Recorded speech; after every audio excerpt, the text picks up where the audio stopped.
Chapter 183. Shell Shock.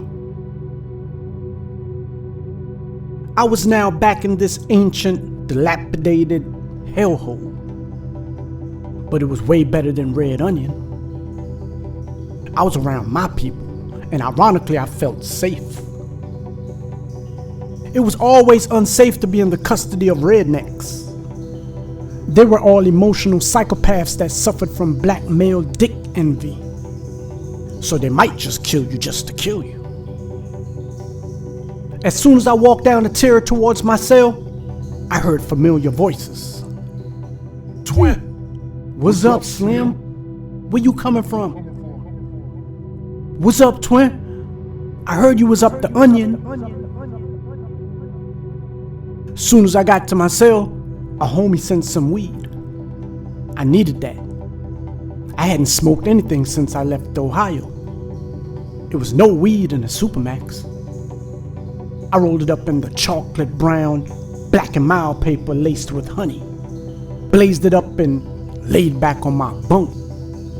It was single man cell, so I had my privacy. I was at peace. A long transport in chains beats your body down.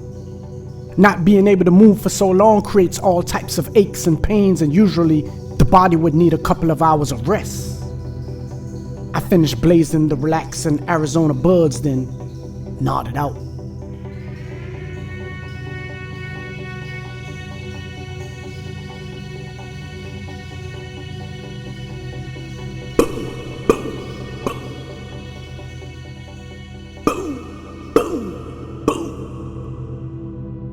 My eyes opened up quickly. Boom, boom, boom. I hopped up out of the bed and dived behind the wall locker.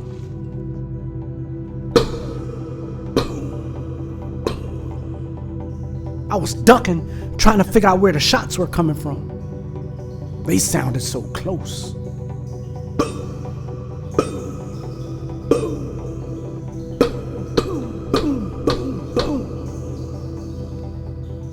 I looked at the cell bars and my stupor quickly wore off as I realized I wasn't in Red Onion anymore. My neighbor was banging on the top of the bars to get the police attention.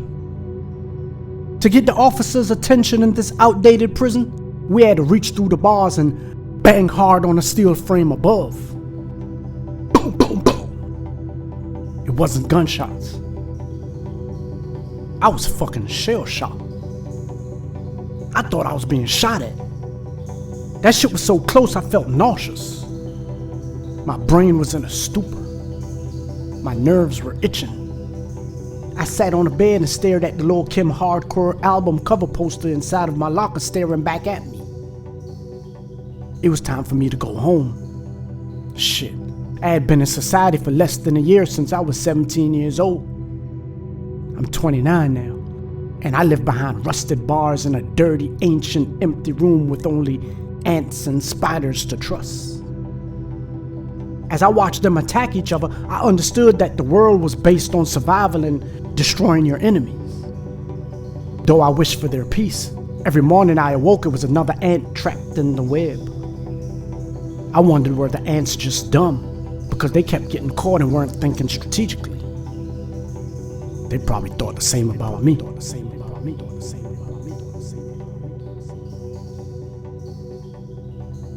Chapter 184. Sentencing Appeal. Lawton had less than a year left for a total shutdown, and the cell blocks behind the wall were being shut down one by one.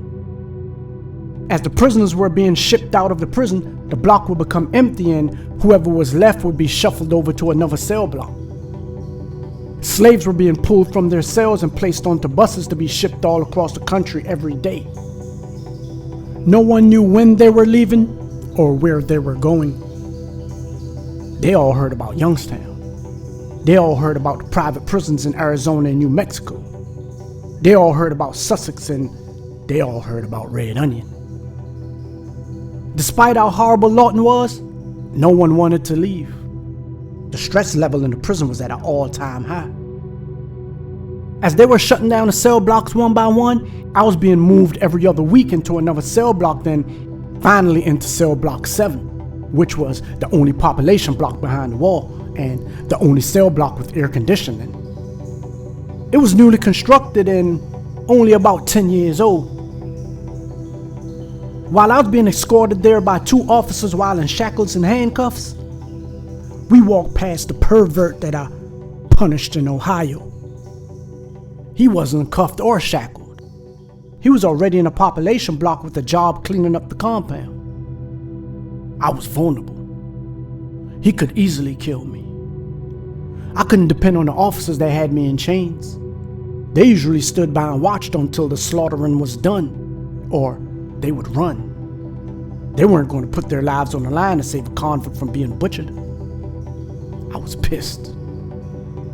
While being cuffed and shackled, no other prisoners should be able to get close to you. I've seen numerous people get slaughtered this way. This was suicide. He looked at me and spoke. "What's up, twin?" I didn't respond. I was too pissed. Soon as I was taken into 7 block and the cuffs and shackles removed, I immediately grabbed my knife and went to look for the vet. He was nowhere to be found. I went to a cell and an officer was there packing up his property. The vet had checked into protective custody immediately after seeing me come into 7 block. That was a wise decision on his behalf.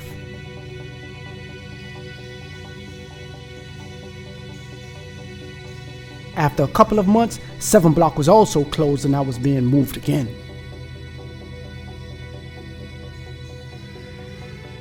Chapter 185, Central Reformatory, aka The Hill, aka Big Lawton. Time is money, and I done wasted a lot of it. Every time I make money, lawyers get a cut of it. I was a homeless prisoner.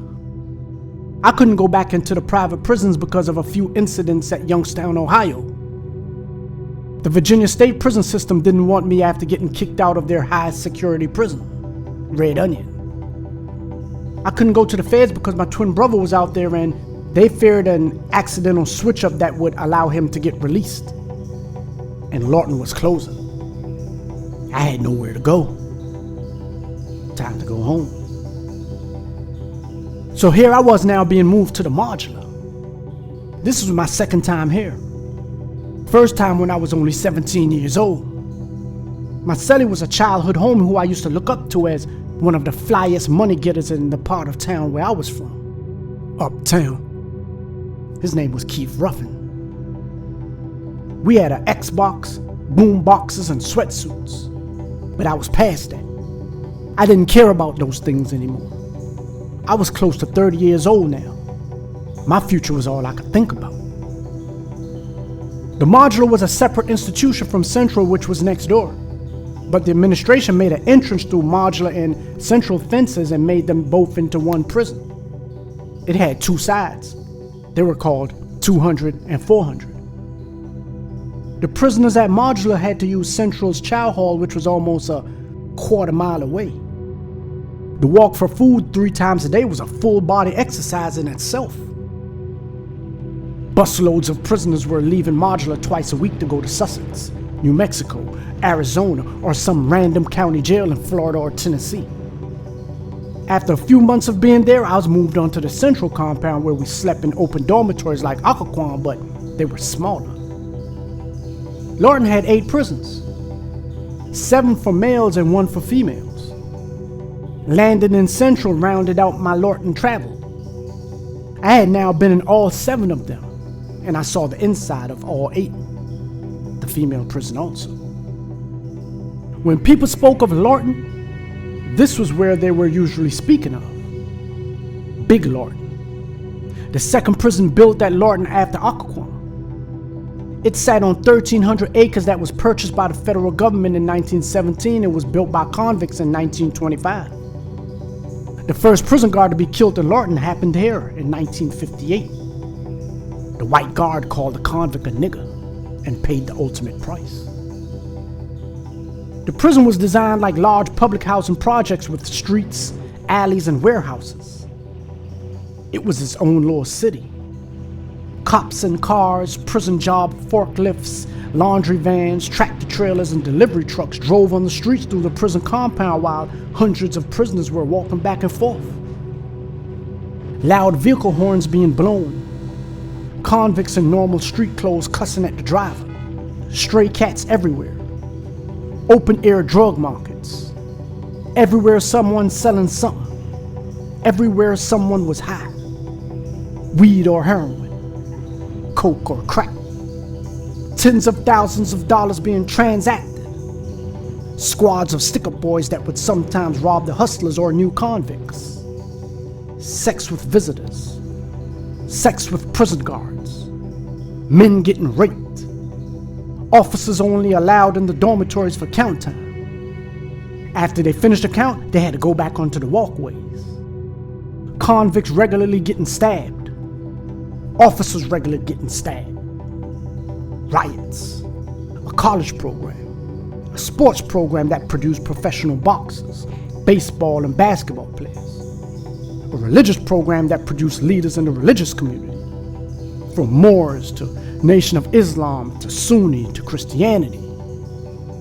A music and theater program that produced Chuck Brown, founder of go-go music and the Inner Voices ran by Roach Brown. Two-time Emmy Award winner P.D. Green was also a prisoner here. The first time Howard Stern was ever on TV, it was on P.D. Green's show.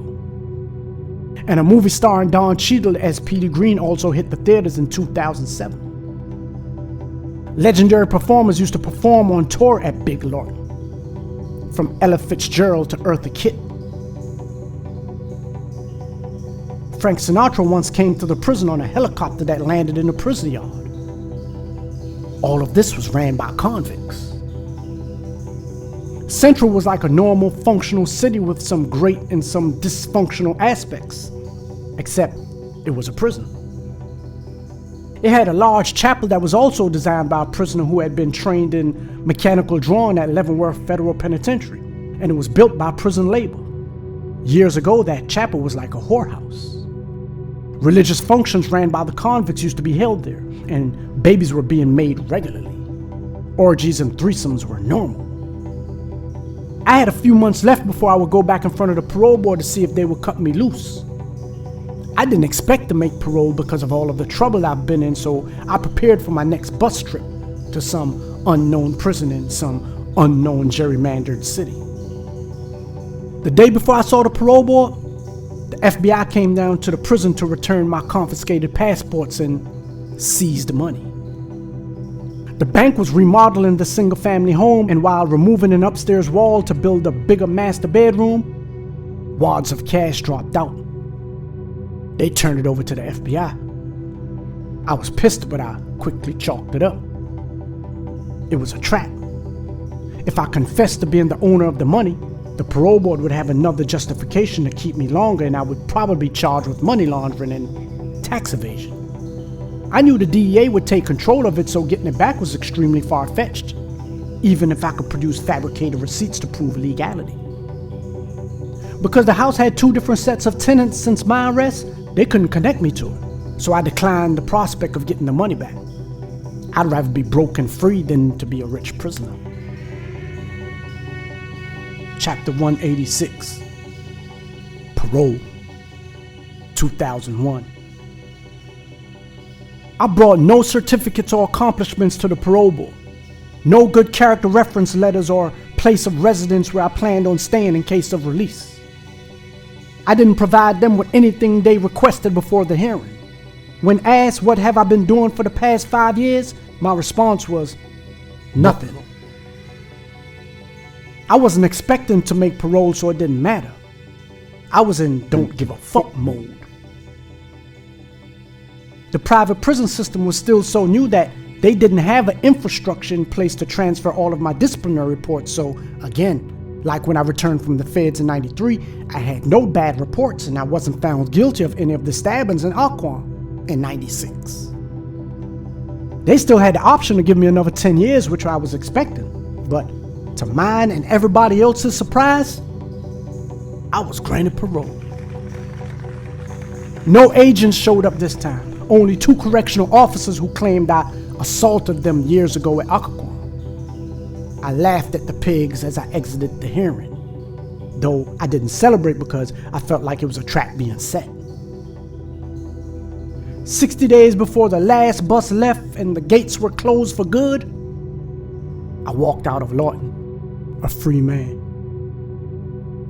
Prison guards that worked there for decades, with Lawton being a part of their lives and some of their parents' lives, were crying as the prison was closing. Guards were being issued pink slips every day for their firing. Some of the last prisoners were sad. I wasn't. Lawton was a prison. It should be demolished, as every prison in the world should. I walked out of Lawton for the last time and into a notorious halfway house called Hope Village, located in the heart of the ghetto. Poor ex-slaves were coming home from prison, getting robbed for the couple of dollars in their pockets by other poor people that lived in or around the neighborhood where the halfway house was located. A lot of people chose to stay in prison instead of going to Hope Village because of the level of danger. Whatever you did before you went to prison was what you were usually given when you came home. If you were a dope fiend, your friends would usually bring you some dope, because they knew that was the first thing you probably wanted. On my first week here, my friends brought me a Gucci Gold Link, a pair of Gucci sneakers, a Brown and 9mm, a pair of gloves, a car, and a couple $1,000s. The gun was mostly for safety because ex-slaves coming home were getting killed inside of the halfway house because of old beefs inside of the prisons or on the streets.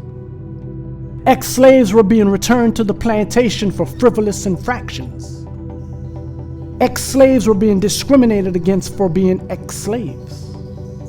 Some ex-slaves struggled with PTSD, post-traumatic slave disorder. Some lived like kings in prison, but peasants in society. Some were so institutionalized that society scared them. They functioned better in a prison setting where they were professionals at being predators, manipulators, and advantage takers. On the streets, they were out of their element. Most people didn't know who they were, and most people didn't care. Losing their lives on this side of the fence was a lot easier. For most of them, going back to prison was a relief. Going back to their palace was a blessing. The enormous respect they enjoyed in prison disappeared once they crossed the thresholds of freedom. Rebuilding the respect from scratch was a heavy burden to lift. I was hoping I wasn't becoming like them. The halfway house was normal 6-unit apartment buildings that opened in 1978 and held 200 people. Each room in the apartment having 2 or 3 bunk beds for 4 or 6 men of all ages. The youngsters usually gave the bottom bunks to the elders. The apartment didn't have a kitchen and the bathroom was for all. We still wore shower shoes in the shower and laced the toilet with toilet paper before using it, as we did in prison.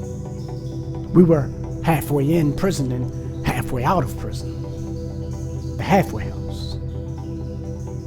I once asked the administration if I could bring in a laptop so I could digitize my screenplays and do some study and send out some resumes to prepare myself for society. They said no. They had a policy against laptops and the use of the internet, but she said I could have an Xbox. They encourage grown men to play video games, but not to try and better themselves and to pursue employment. Why? Halfway houses are privately owned and the government pays for every bed that is used. When a prisoner is released to the halfway house, the owners of the buildings get paid for that bed being filled. Sometimes ex-convicts were returned back to prison for frivolous infractions like coming in late. They will be sent back to DC jail and sometimes as far as Piedmont Regional Jail, which is 174 miles from DC. If and when that prisoner is returned back to prison, that halfway house bed becomes vacant and another prisoner would be released from prison the next day to occupy that same bed. And the owners of the halfway house would get paid again. They would get another check From 2006 to 2020, they secured over $125 million in federal contracts. Even if we were able to acquire employment, they would garnish over 25% of our check to be used to maintain the buildings or for government fines. 25% from someone who had nothing. 25% while they were already getting $125 million. They were getting paid from all ends and we were the bait. The slave trade racket came in many forms and we were a part of it, unwittingly. The new challenge was to make it out of the halfway house and to get my life in order. I had plans to become a movie director. I had 5 finished screenplays and an idea of what type of camera I needed for a novice. I had no idea how I was going to pull off being a filmmaker with no skills, but I was determined. I had no idea how to use editing software or even a computer for that matter, but I was determined. After I got my life in order, I was going to go and find Sierra. And if she was entangled, I'll search for my ex-girlfriend. Hopefully, I won't have to call Sophia.